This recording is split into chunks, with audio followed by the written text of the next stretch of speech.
Before we begin, let this be clear. What you are about to hear is not a ghost story meant to comfort you, nor a monster tale designed to entertain you safely from behind a screen.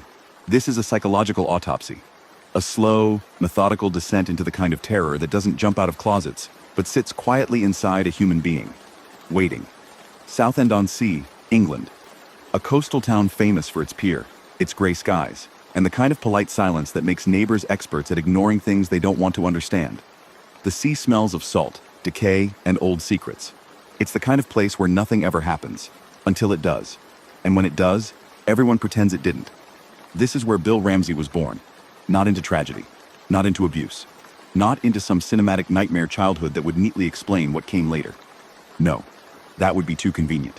Bill Ramsey was born into normality, the most dangerous environment of all. A working-class English family, ordinary routines, ordinary expectations, school, friends, streets soaked in rain and routine. The kind of upbringing psychologists love because it ruins the narrative when something goes horribly wrong. Because when evil has no obvious cause, it becomes much harder to dismiss. Bill was 5 years old the first time it happened. 5 years old is when children are supposed to be afraid of the dark, not when the dark becomes afraid of them. The house was quiet, a normal evening.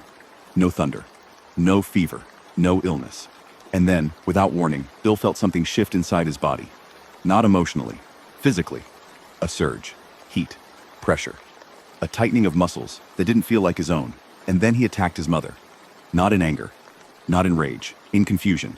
In a kind of blind, animal intensity that didn't match the mind of a child. His small hands reached for her throat. His face contorted. Not into something monstrous, but into something disturbingly empty. No recognition, no fear. Just instinct. When it ended, Bill had no memory of it. That's the first detail most people skip past too quickly. Amnesia is comforting. It lets us believe the mind protects itself. But in cases like this, memory loss isn't protection. It's eviction. Something else was home. Doctors were consulted. Of course they were. Doctors always arrive early in stories like this, armed with charts, diagnoses, and the quiet confidence of people who believe reality is limited to what they were taught. Childhood hysteria, night terrors, a phase. Children do strange things. And for a while, Bill did seem normal again. But whatever had surfaced that night didn't leave. It waited. As Bill grew, so did the episodes. They returned not with consistency, but with intention. Puberty intensified them. His body changing seemed to give whatever lived inside him a stronger grip. During these attacks, Bill's strength increased dramatically. Grown men struggled to restrain him. His voice changed. Deeper, harsher, almost distorted. Witnesses would later describe his eyes as wrong, not glowing, not dramatic, just vacant. As if someone had turned off the lights behind them. And then there was the biting. This is where the irony becomes cruel. England has folklore. Deep folklore. Black dogs. Shapeshifters. Lycanthropy is not foreign to its cultural bloodstream. And yet, when Bill began to bite people during his episodes, tearing at flesh with his teeth, drawing blood, no one reached for myth. They reached for handcuffs. Bill Ramsey didn't become a monster in the eyes of folklore. He became a problem in the eyes of society. He was arrested multiple times. Assault. Public disorder. Violent outbursts. Each time, the same pattern. Confusion, remorse, total lack of memory. He wasn't pleading insanity. He was genuinely horrified by what people told him he had done. Imagine waking up again and again to discover you've injured people you don't remember touching. Psychiatry took its turn. Labels were applied like bandages on a hemorrhage. Dissociative episodes. Repressed aggression. Stress responses. None of it explained the physical changes. None of it explained the animal sounds witnesses swore they heard coming from his throat. None of it explained the overwhelming stench described during attacks. A musky, feral odor that seemed to emanate from his skin. And most importantly, none of it stopped the episodes. Here's the uncomfortable truth most modern retellings politely ignore. Bill Ramsey desperately wanted a medical explanation. He begged for one. He didn't want to be special. He didn't want to be cursed. He wanted a pill, a diagnosis, a name that could be written in a file and treated. But the body refused to cooperate with the narrative. During attacks, his pulse skyrocketed. His pain tolerance vanished. Restraints broke. Teeth marks appeared on his own arms, as if he had been fighting himself. And afterward, he collapsed into exhaustion so profound it bordered on collapse. This is where the story stops being about violence and starts being about fear. Because Bill wasn't afraid of hurting others anymore. He was afraid of becoming something he could not escape. By adulthood, he avoided people, avoided relationships, avoided alcohol.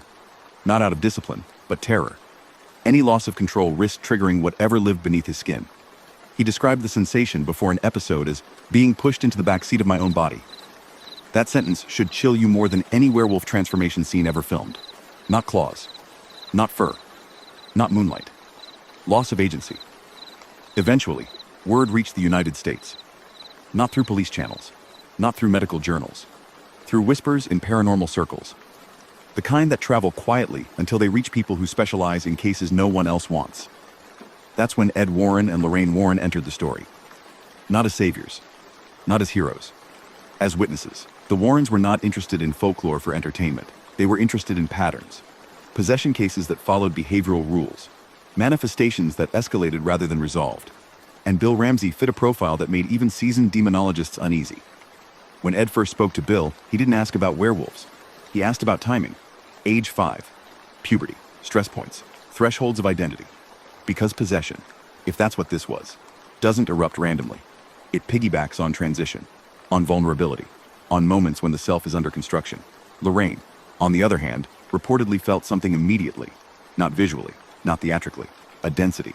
A pressure around Bill that she later described as unnatural but patient. Patient is the word that matters.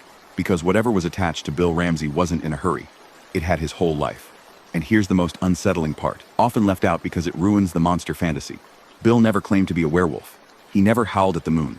Never spoke of transformation myths. That label came from outsiders trying to make sense of something far more disturbing.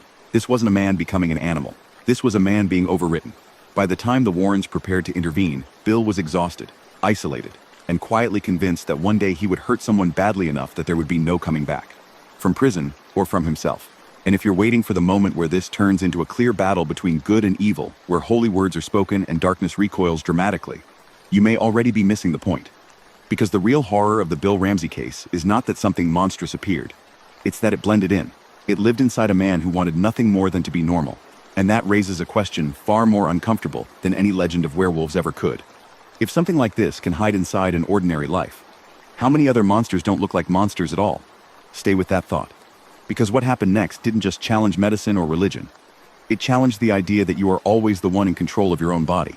When people imagine the moment a paranormal investigation truly begins, they picture chanting, symbols, raised voices, holy objects cutting through the dark like weapons. That fantasy is comforting. It suggests clarity. It suggests a clear enemy, clearly identified, clearly opposed. What actually happened when Ed Warren and Lorraine Warren took Bill Ramsey seriously was something far more disturbing. Nothing dramatic happened at all. No thunder. No shadows crawling on the walls. No moment that screamed this is the scene where it begins. Instead, the case deepened quietly, like a crack spreading through glass long before it shatters. Ed's first conclusion was not supernatural. That's the part most retellings conveniently forget. He had seen too many people destroyed by being labeled possessed, when the truth was psychological, neurological, or chemical. So he did what made religious extremists uncomfortable and skeptics temporarily hopeful. He tried to disprove the paranormal angle completely.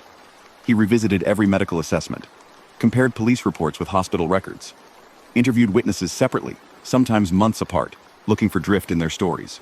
Human memory degrades. Fabrication mutates. But the accounts surrounding Bill didn't evolve. They calcified. Different people, different years, same descriptions. Same smell, same posture, same vacant intensity. That consistency was the first red flag. Lorraine's role was not to confirm Ed's suspicions, but to contradict them if necessary. And what she experienced around Bill did not resemble the emotional chaos she associated with classic possession cases. There was no rage, no pain, no desperation. Instead, there was something she described as administrative. That word alone reframes the horror. Administrative implies management, oversight, a system quietly doing its job. She sensed no desire to frighten, impress, or dominate others. The presence around Bill didn't care if anyone believed in it. Belief was irrelevant. The only thing that mattered was access, and access had already been granted decades earlier. As the Warrens reconstructed Bill's life, one pattern became unavoidable. The episodes never occurred randomly. They emerged at moments when Bill's sense of self was destabilized.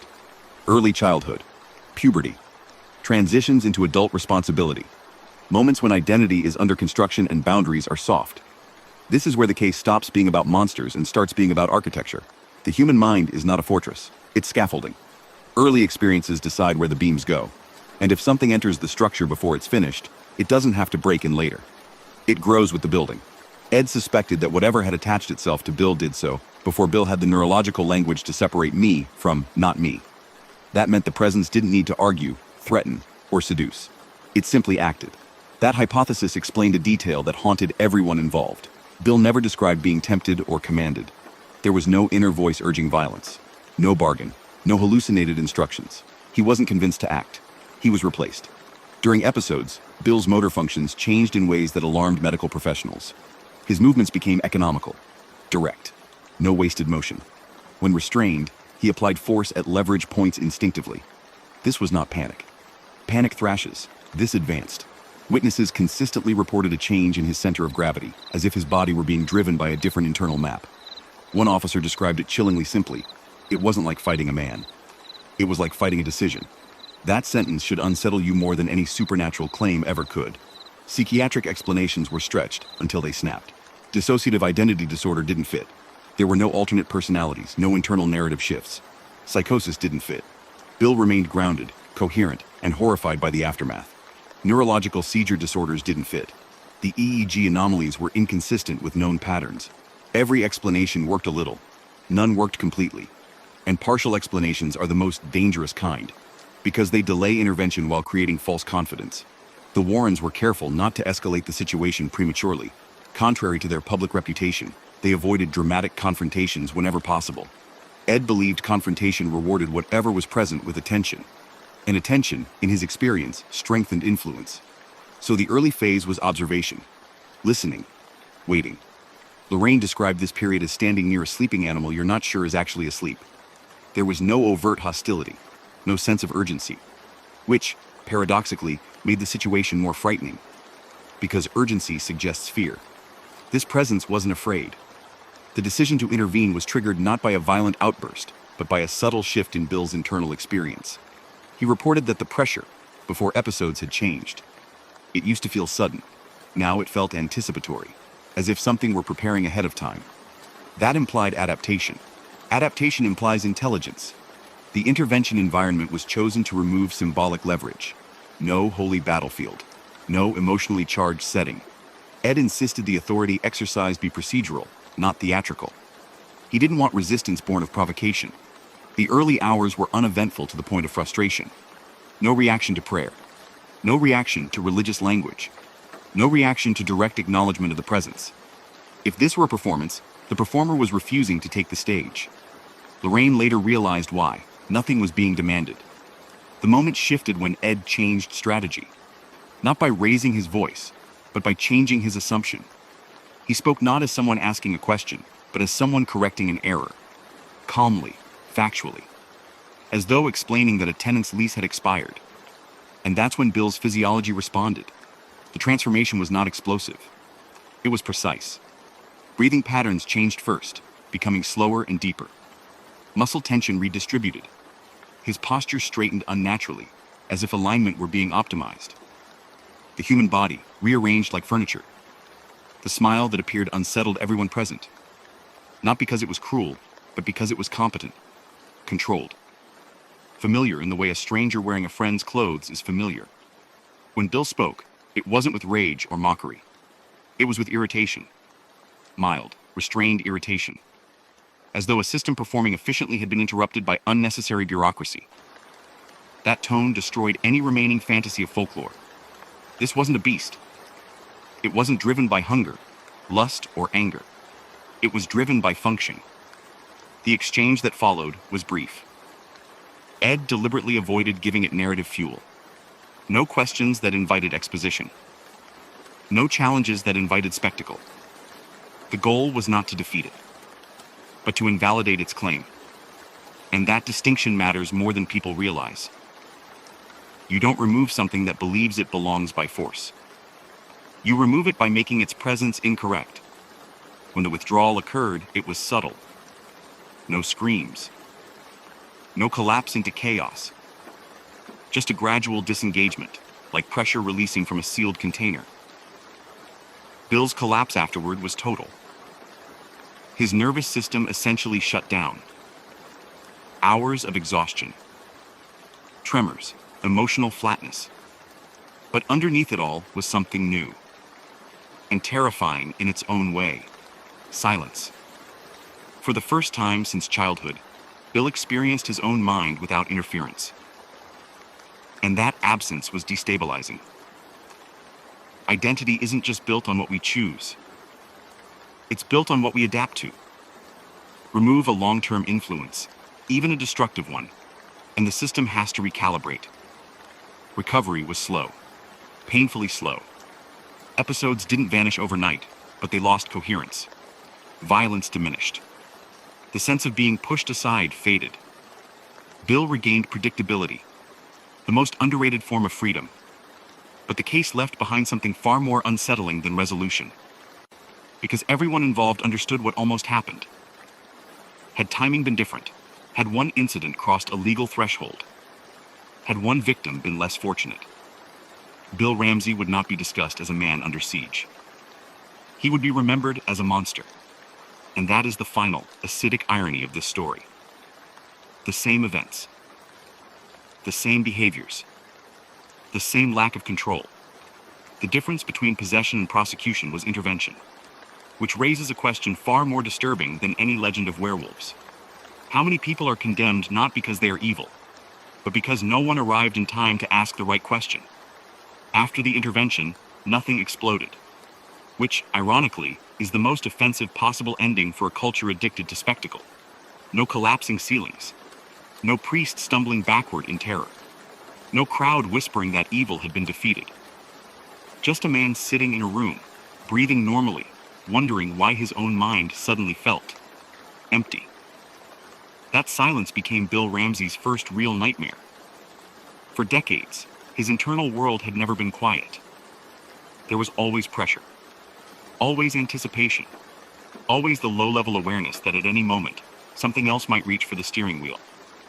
When that presence withdrew, it didn't leave behind relief. It left behind disorientation. Freedom, it turns out, is terrifying when you've never practiced it. Bill described waking up in the weeks that followed with a strange kind of panic. Not fear of relapse. Not fear of violence. But fear of responsibility. Because for the first time in his life, there was no internal alibi. No unseen force to blame. No explanation waiting in the wings if something went wrong. Just him. And that's where the story becomes deeply inconvenient. Because if Bill had remained violent, the narrative would be easy. Monster. Possession. Tragedy neatly labeled and safely externalized. But recovery introduces a problem no one likes to deal with. Accountability after victimhood. He had hurt people. Even if he wasn't fully present, the consequences still existed. Apologies were complicated. Forgiveness was not guaranteed. Some relationships never recovered. Not because people believed he was evil, but because fear doesn't care about metaphysical nuance. And here's the acid truth most paranormal retellings avoid. Society is far more comfortable forgiving monsters than it is rebuilding men. A monster can be locked away, defeated, or destroyed. A man has to live. Bill's reintegration into normal life was slow, awkward, and profoundly unglamorous. Therapy focused not on suppressing darkness, but on teaching agency, choice, emotional ownership. Skills most people develop unconsciously in childhood. Skills Bill had never fully been allowed to practice. Trust was the hardest part. How do you trust your own reactions after decades of betrayal? How do you believe in your intentions when history has proven they're not always enough? That kind of recovery doesn't make headlines, which is exactly why it matters. Meanwhile, the world did what it always does. It flattened the story. The Werewolf of Southend. A title so absurdly lazy it borders on parody. No claws were ever documented. No transformations. No lunar cycles. Just a convenient myth slapped onto a complex human case because complexity is exhausting and irony is cheaper. Calling Bill a werewolf didn't explain anything. It anesthetized the audience. Because once you invoke a monster, you don't have to ask uncomfortable questions about psychology, responsibility, or the fragility of identity. You get to feel clever, scared, and superior all at once. And yet, the Warrens themselves never leaned into that framing. Ed, especially, grew increasingly restrained about the case in later years. Not because he doubted what happened, but because he understood what over-explaining does. It turns inquiry into ideology. It gives people certainty when what they should be left with is discomfort.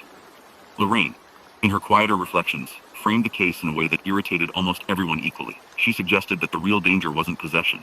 It was influence without awareness. That idea is deeply corrosive to modern identity. We like to believe that control is default and interference is rare. Bill Ramsey suggests the opposite. He suggests that the self is more like a shared workspace than a locked office. And that idea is intolerable to legal systems, moral frameworks, and internet comment sections alike. Because if influence can shape behavior invisibly, then blame becomes complicated. And when blame becomes complicated, outrage loses its simplicity. Outrage hates nuance. The irony sharpens when you realize how narrowly Bill avoided becoming a different kind of story. One more severe injury. One wrong victim. One night with no intervention. The same behaviors would have been reframed instantly. Not case study, not paranormal investigation, but crime. Courtrooms do not ask about invisible pressures. They ask about outcomes. Media narratives don't dwell on internal fragmentation. They reduce lives to verbs. Attacked, bit, assaulted. Context evaporates, and so does empathy, which raises a deeply uncomfortable possibility. How many people currently sitting in prisons, institutions, or graves are there not because they were uniquely evil, but because their story intersected with timing instead of intervention? That question is radioactive, so we don't ask it. Instead, we laugh nervously at werewolf headlines and reassure ourselves that monsters are rare, obvious, and easy to spot. We tell ourselves that control is binary. You have it or you don't. That responsibility is simple. That identity is stable. Bill Ramsey quietly dismantles all of that. He forces us to consider that the most dangerous influences don't scream. They don't posture. They don't seek belief. They integrate. They optimize. They function. And that is the most acidic irony of all. Whatever occupied Bill was not chaotic. It was efficient. And efficiency is something we usually admire, until it operates without empathy. So here we are, at the end of the story everyone wants to turn into entertainment. No monster defeated. No absolute answers delivered. No clean moral bow tied at the end. Just a man who got his life back too quietly for comfort, and a case that refuses to sit still inside any single explanation. If you walked away hoping for certainty, this story will disappoint you. But if you're willing to sit with the unease, to accept that identity is fragile, that influence is often invisible, and that the line between self and other is thinner than we admit, then this story has done exactly what it should. Because the real horror of the Bill Ramsey case is not that something took control of him. It's that it did so patiently, efficiently, and almost successfully, without most of the world ever noticing. And if that thought lingers longer than you'd like, good. It should. Before this story fades into the background noise of your day, let me break the fourth wall in the most honest way possible. Because cases like this don't survive on algorithms, they survive on people who choose not to look away. If you stayed until here, it means you don't consume stories like fast food. It means you're willing to sit with discomfort, irony, and questions that don't come with clean answers. And that already puts you in a very small minority. So here's the uncomfortable truth. Stories like Bill Ramsey's don't get told because they're popular. They get buried because they're inconvenient. They challenge easy explanations. They irritate certainty. They force us to admit that control, identity, and responsibility are far more fragile than we pretend. If you want more narratives like this, long-form, unfiltered, psychologically corrosive, and deeply human, then subscribing isn't about supporting a channel. It's about signaling that there is an audience for complexity in a world obsessed with shortcuts. Because every time you subscribe, comment, or share, you're telling the algorithm something it hates hearing. That fear doesn't need cheap monsters, that horror doesn't need jump scares, and that the most disturbing stories are the ones that might actually be true. So if this story stayed with you longer than you expected, if it made you uncomfortable in ways you can't fully explain, if you caught yourself questioning where you really end, then you're already part of this conversation. Subscribe, not for answers, but for better questions. Because silence is where influence thrives.